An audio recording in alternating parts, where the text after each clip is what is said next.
United Nations Human Rights Council raked up the farmers' agitation in India and slammed the 3 farm laws. Responding to UNHRC's statement, Indian Ambassador Indramani Pandey has given a strong response to UNHRC listing the benefits of the farm laws to double the income of farmers by 2024. Now, in a stern response, the Indian envoy added that the objectivity and impartiality have to be the hallmarks of any human rights assessment, adding, and I quote, "We are sorry to see that the High Commissioner's oral update is lacking in both unprovoked violence on our Republic Day in name of farmers' rights," apparently left her unmoved.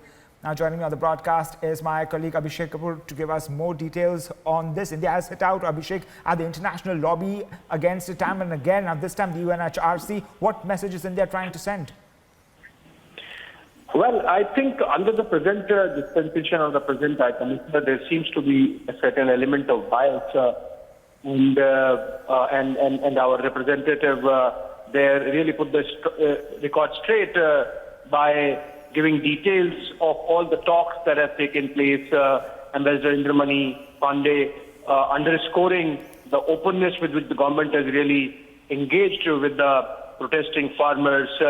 And the fact that absolute politicization, not just politicization, which is okay in a democracy, but the fact that there have been elements inimical to the unity and integrity of India, the Khalistani forces have effectively controlled the narrative and have sought to hijack the protests to the extent of disturbing the marking of India's Republic Day.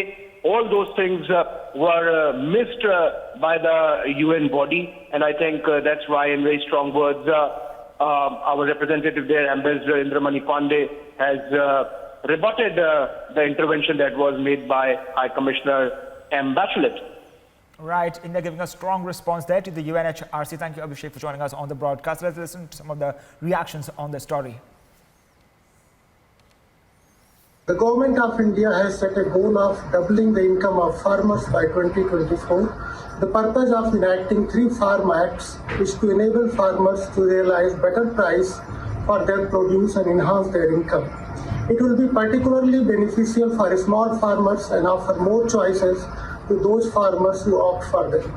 The government has shown utmost respect for protests by farmers and has remained engaged in dialogue with them to address their concerns. Madam President, given these developments, we are perplexed to note some of the comments by the High Commissioner.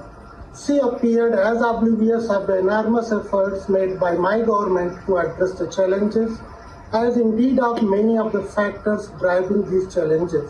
The unprovoked violence on our Republic Day in the name of farmers' rights apparently left her unmoved. Her indifference to terrorism is of course not new. Objectivity and impartiality have to be the hallmarks of any human rights assessment.